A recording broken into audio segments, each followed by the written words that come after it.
Saya ucapkan selamat datang kepada tuan-tuan di podcast Ngana L. Halo semua, balik lagi sama podcast Ngana L sama Ray dan Dion. Assalamualaikum. Guys, sekarang kita kedatangan satu orang expert dalam bidang yang kalian sukai, yaitu bondage and BDSM. Apa sih panjangnya? Sebenarnya untuk Oh ya, kenalin dulu. Ini siapa nih? Oke, aku David. Kalau dibilang expert sih enggak juga. Kalau nggak dibilang expert sih enggak juga, yang setidaknya Memuaskan. setidaknya sedikit paham tentang BDSM yang benar itu seperti apa sih. Soalnya kan ya nanti mungkin pasti ada pembahasan pertanyaannya ya. Masih lebih nanti tergantung pertanyaannya lah seperti apa kan lanjutnya. Hah?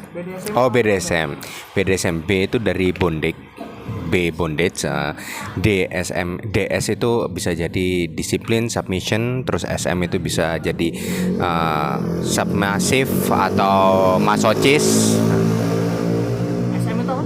SM itu bisa submissive atau masochist, atau juga bisa slave dan master atau mistress. Jadi ada gabungan beberapa arti lah, gabungan antara DS sama SM-nya itu. Tapi yang pasti B dia bondage aja.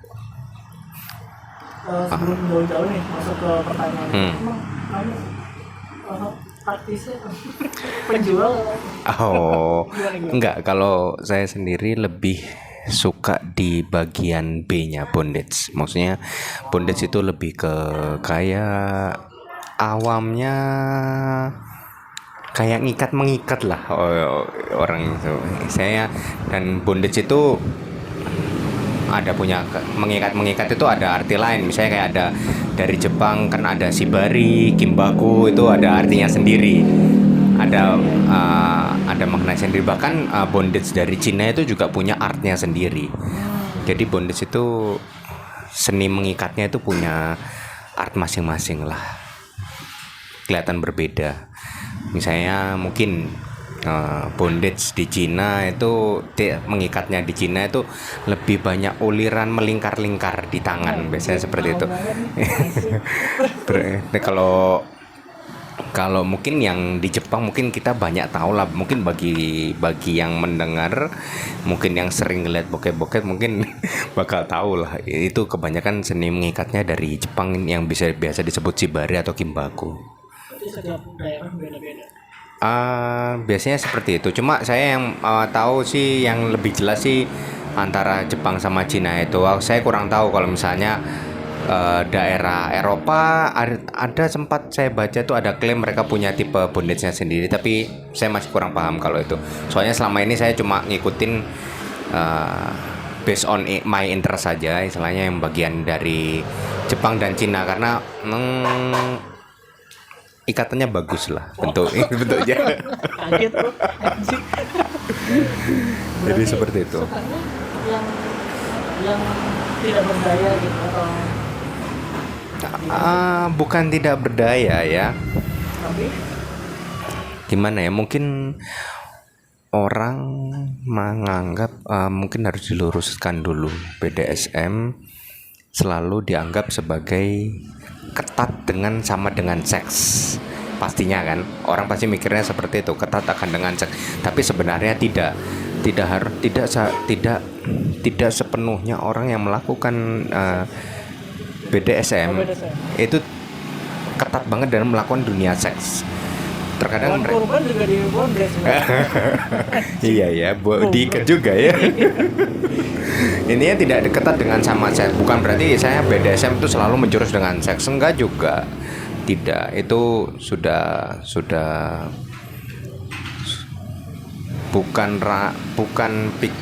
itu mungkin pikiran orang yang kurang tahu. Di Indonesia mungkin seperti itu ya. Kalau di luar negeri mayoritas sudah tahu. Dan BDSM sama abusive itu juga berbeda. Abusive tahu ya? Kekerasan. Lilin-lilin itu ya. Loh, kekerasan itu pakai lilin juga ada di BDSM. Oh gitu. Maksudnya seperti ini, abusive itu seperti ini. Maksudnya seperti ini.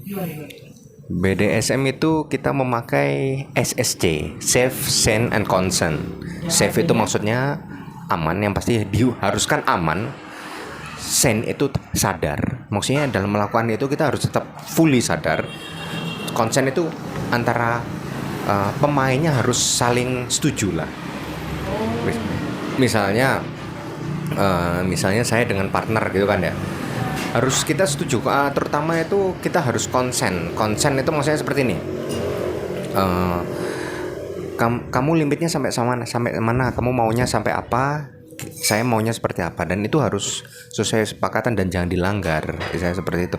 Kalau dilanggar udah itu nggak baik dalam dunia BDSM. Ketika seorang, terutama bagi orang yang dominan ya, atau ya dominan maksudnya yang bagi saya dalam yang bagian top lah istilahnya, bagian topnya atau yang mendominasi, saya bagian mendominasi, menyalah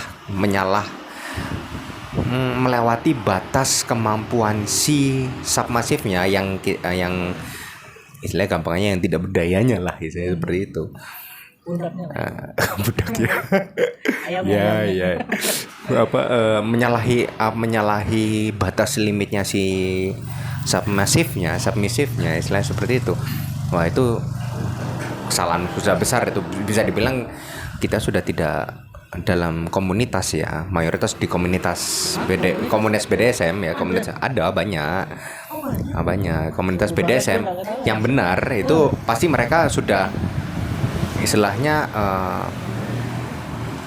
memblacklist orang itulah. Saya bukan memblacklist, saya maksudnya memberi mark bahwa orang ini melewati batas dari limit sang submasif itu, kan nggak boleh. Misalnya contoh kayak gini dah, ini vulgaran nggak apa-apa kan ya, nggak apa-apa ya, kita gas aja ya. Misalnya kayak gini, contoh misalnya seperti ini. Ada orang yang limitnya simpel aja, bolgek, tahu ya? Yang mulutnya ditutup lah, atau mau disumpal atau apa, bebas lah, mau nyebutnya apa gitu kan ya. Kan ada, tapi kalau bolgek kan berarti kan bentuknya kayak bola kan, atau enggak di mulutnya dilaban atau apa. Ada orang yang nggak suka, ya macam-macam lah.